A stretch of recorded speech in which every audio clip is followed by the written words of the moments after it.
नमस्ते, क्रिकेटनॉमिक्स में आपका स्वागत है। मैं हूं रोहित। आप मुझे देख भी रहे हैं और सुन भी रहे हैं। इंग्लैंड के खिलाफ तीसरा टेस्ट राजकोट में जब से शुरू हुआ है तब से एक चीज बहुत कॉमन रही है, वो ये कि दोनों ही टीमों को अगर देखा जाए तो वहां से शतक लगे हैं और आसानी से लगे हैं। मतलब बहुत ज्यादा कठिन नहीं हुई है, पिच उस तरह की है। मैं कल एक बात कह रहा था कल के वीडियो में भी कि जो पिच है राजकोट की, ये भारत में जितनी भी पिचेस हैं उनमें बैटिंग के लिए स्वर्ग है। सबसे ज्यादा अच्छी पिच है इस समय राजकोट की। रविंद्र जडेजा ने लगाया, रोहित शर्मा ने लगाया और फिर आज डकेट ने लगा दिया। डकेट अभी नाबाद है।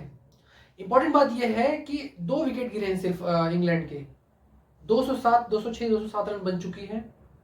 भारत के रन से वो अभी लगभग 240, 245 रन पीछे है। इंपॉर्टेंट क्या है, वो ये कि भारत द्वारा डीआरएस गलत लिया गया आज। जब अश्विन बॉलिंग कर रहे थे तो रोहित शर्मा ने एक कैच लिया। जब रोहित शर्मा ने कैच लिया तो वो उस समय उन्होंने डीआरएस ले लिया। जब वो कैचिंग पोजीशन में थे, गिर रहे थे, तभी थोड़ी देर बाद ही ले लिया। वहां बहुत बड़ी गलती हुई। क्यों? क्योंकि वो डिसीजन गलत निकला और भारत का रिव्यू बचा है 1, इंग्लैंड के बचे हैं 3। अब ये भारत के लिए भारी न पड़ जाए, ये बड़ा इंपॉर्टेंट है। खैर, तो कुल मिला के कहने का ये मतलब है कि भारत की जो पहली गलती रही वो ये। दूसरा, बॉलिंग चेंजेस आज उतने अच्छे नहीं हुए हैं और उसका जो खामियाजा है वो दिख रहा था। सिराज को जो बॉलिंग दी गई उसके बाद जो चेंजेस आए वो अच्छे नहीं रहे।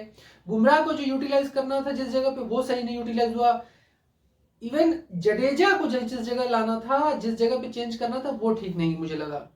तो बॉलिंग चेंजेस भी उतने अच्छे नहीं रहे आज। जब हाँ, बैटिंग ट्रैक जरूर है, विकेट नहीं गिर रहे, लेकिन भारत को जिस तरह से खेलना है उस तरह से भारत खेल नहीं पा रहा था। ओली पोप जिस तरह से आउट हुए तो आपको इसके लिए सिराज की तारीफ करनी पड़ेगी। क्राउली भी जिस तरह से आउट हुए उसके लिए आपको अश्विन की तारीफ करनी पड़ेगी कि वो उन्होंने अपने बल पर लिए पिच को उस तरह से भाप कर। लेकिन अदर बॉलर्स उस तरह से पिच को मुझे लगता है वो भाप नहीं पाए। चाहे बुमराह भी हो, चाहे बुमराह बॉलिंग अच्छी कर रहे थे लेकिन विकेट नहीं मिल रही थी।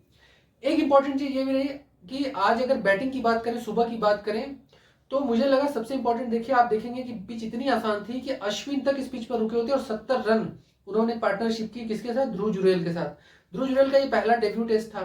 ठीक उसी तरह से जैसे कि सरफराज का था। सरफराज ने भी हाफ सेंचुरी बनाई थी, 62, 64, 65 रन बनाए थे और ध्रुव जुरेल ने 45, 46 रन बनाए। कॉमन ये था दोनों ही बैट्समैन में, दोनों ने डेब्यू किया, दोनों ही बहुत ही कॉन्फिडेंट नजर आए। ध्रुव जुरेल ने जहां 3 सिक्सेस लगाए तो वो दर्शाता है उनके कॉन्फिडेंस को। आपको याद होगा कि 2-3 छक्के ऐसे ही हार्दिक पांड्या ने भी लगाए थे जब उन्होंने डेब्यू किया था। और एक कॉमन चीज ये रही कि जो रूट जब जडेजा पे आज आउट हुए सुबह, तो जो रूट ने उनको आउट किया। मतलब जडेजा जो आउट हुए वो जो रूट ने उन्हें आउट किया और ठीक उसी तरह से आउट किया जैसे यशस्वी जायसवाल को जो रूट ने आउट किया था इससे पहले टेस्ट में। तो जो सामने अपनी बॉल पर उन्हें कैच आउट किया। तो ये जो कॉमन फैक्टर है, भारतीय टीम इस चीज को समझ नहीं रही है। मुझे लगता है जो रूट को हल्के में ले रही है, जबकि जो रूट जब पहला टेस्ट चल रहा था उसमें उन्होंने विकेट निकाले थे, इंपॉर्टेंट विकेट। भारत उसी वजह से हारा था।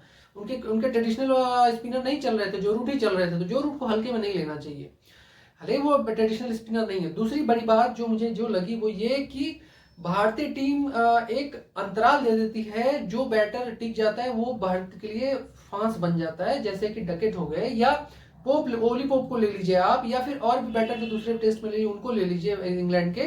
तो ऐसा हुआ है। एक और बात इंपॉर्टेंट रही कि देखिए 2 टेस्ट में कॉमन ये रहा कि भारतीय टीम जो 2 दिन खेलने के बाद तीसरे दिन सुबह उतरती है तो वो 4-5 विकेट जल्दी जल्दी गंवा देती है। 340 पे 380 तक आने 4 विकेट, पहला दूसरा टेस्ट तीसरा टेस्ट देख लीजिए, फिर 340 360 के बीच में 2-3 विकेट, 4 विकेट, फिर ऑल आउट टीम। फिर अब आज भी ऐसा ही हुआ। लेकिन आज चूंकि अश्विन थे तो उन्होंने 70 रन 72 रन की पारी से इसको संभाल लिया, रोक लिया, लेकिन विकेट तो गिरे ही थे। जडेजा से ये उम्मीद नहीं थी, जडेजा आउट हो गए। इसीलिए कल जब रविंद्र जडेजा जब खेल रहे थे और सरफराज जब आउट हुए तो इसका अफसोस रोहित शर्मा को भी था, क्योंकि वो पहला भी खेल रहे थे टेस्ट, इसलिए भी था। लेकिन इंपॉर्टेंट ये था कि सरफराज बहुत अच्छा खेल रहे थे और आज अगर सरफराज होते तो शायद स्कोर 500 तक पहुंच जाता, 550 तक भी पहुंच सकता था, ये संभावना थी। और शायद यही रोहित शर्मा को मलाल था इस बात का। तो कुल मिलाकर कि भारतीय टीम के पास जो है वो डीआरएस बहुत कम बचे हैं। और एक इंपॉर्टेंट बात बता दूं, 22-23 डीआरएस भारत ने 3 टेस्ट मैचेस में लिए हैं रोहित शर्मा के द्वारा, और 17 बार ऐसा हुआ है जब भारतीय टीम के पक्ष में डीआरएस नहीं गया है। यानी इतना खराब डीआरएस का डिसीजन भारतीय टीम का रहा है, तो ये भी एक कारण रहा है। और अगर विकेट कीपिंग के लिए बोला जाए तो ध्रुव जुरेल इसमें लगभग पास नजर आए हैं। जहां तक बात करें अगर के एस भरत की, तो मुझे लगता है के एस भरत की वापसी संभव नहीं है। ध्रुव फिलहाल अगले टेस्ट 2 टेस्ट में भी आपको नजर आने वाले हैं कि जिस तरह से उन्होंने बैटिंग की, बहुत ज्यादा बॉलें भी खेली, जो टेस्ट में दिखाता है कि पिच पर टिकने के लिए बैटर को क्या चाहिए। तो ध्रुव जुरेल ने लगभग 70-80-90 बॉल खेले, जो दिखाता है कि उनका टेम्परामेंट कैसा है, ठहराव कैसा है, टेस्ट के लिए एक बैटर कैसा चाहिए। जबकि ध्रुव जुरेल जो है अटैकिंग बैटर है, विकेट कीपिंग भी अच्छी रही उनकी। तो ये कुल मिला के कुल भारतीय टीम की तरफ से अच्छा रहा। और कल जो है वो विकेट जल्दी सेशन में निकालने पड़ेंगे, जिस तरह से इंग्लैंड करती रही है पिछले 2 टेस्ट मैचेस में।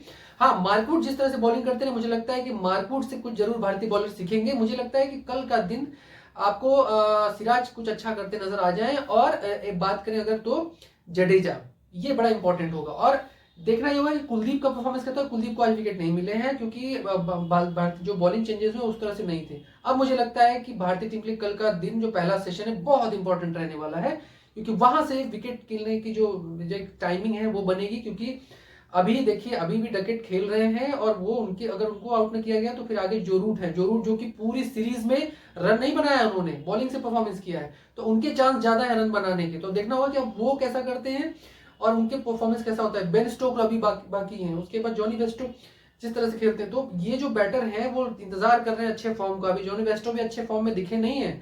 तो भारतीय टीम को अभी इस तरह पे मौके जल्दी जल्दी विकेट गिराने होंगे, और जो एक साइड के जो विकेट है उनको जल्दी जल्दी आउट करना पड़ेगा, तब जाके आत्मविश्वास अपने आप गिरता चला जाएगा इंग्लैंड की टीम का, जैसा उन्होंने दूसरे टेस्ट में किया था। तो देखते रहिए।